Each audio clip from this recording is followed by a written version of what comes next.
something a little different this time. I'm not just going to play the instruments and play songs on them. I'm going to describe each instrument and try to play the same song on each one to let you hear the difference in the tones of the woods and let you see possibly why that we don't use rosewood unless it's a special order. We don't use mahogany. We don't use endangered woods because we don't have to.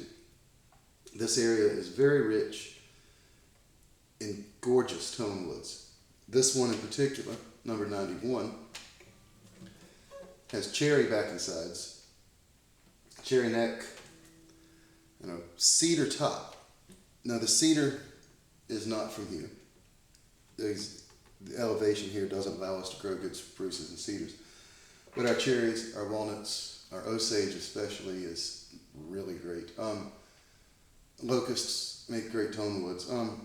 Anyway, so what I'm hoping to get through with this is to express why that we do not use endangered woods unless someone has a special order for it. And also to show off the fact that these are some brilliant instruments. Not just tooting our own horns here, but they really are. So the cherry on your lows really does cut through, but it doesn't boom and roar like your typical low-end acoustic guitar. It's got a nice snap at first, but it rings and rings and rings and rings. So that allows people who like using big pretty chords and such, that allows you to do that without the low end being overbearing. And the high end on cherry also is the same way. It's not piercing. So there's no compromise, because a lot of people will pick a guitar because either the lows are great or the highs are great. There's no compromise. The mids aren't squelchy and they don't sound like feedback, which is great, which I've heard on many, many, many instruments, even ones that cost 10 times more than ours. The mids just sound squelchy and like just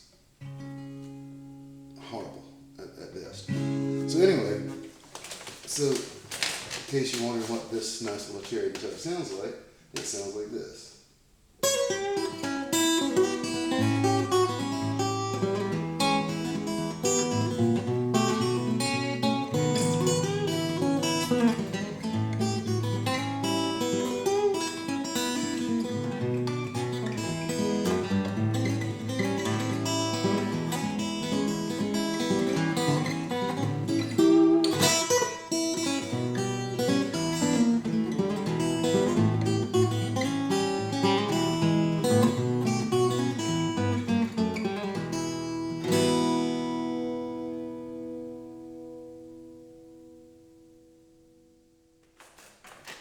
This is number 59. It's also an OM body, like the cherry, but the locust back and sides are a completely different tone. It's a different animal. Got a nice little maple strip in the middle, just gussy it up, put some locust binding on it. The top on this one is a yellow cedar.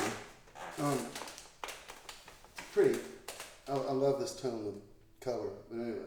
The cherry neck, we use cherry on a lot of necks, cherry or walnut, because they're just sturdy woods. They're not moving. So anyway, and one thing too that allows us to use whatever woods we want is our total control necks. The cherry one I just played has it, all of them do, which is here.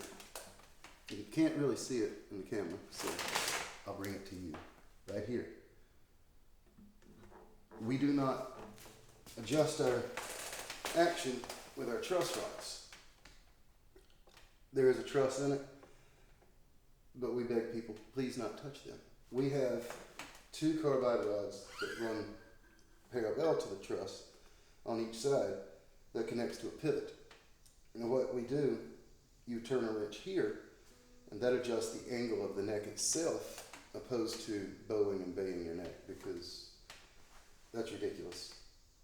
And another beautiful thing is you'll never have to have a neck set on these instruments, which is, to me, worth every bit of playing. So anyway, so tone-wise, the Locust has more of a vocally sort of bass, sort of mahogany-esque, and the highs really do cut a bit more.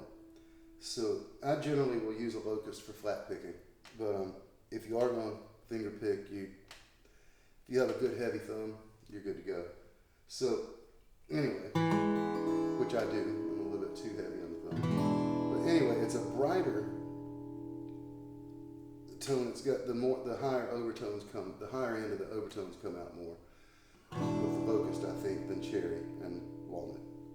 So anyway, again, I will attempt to play the same song just to let you hear the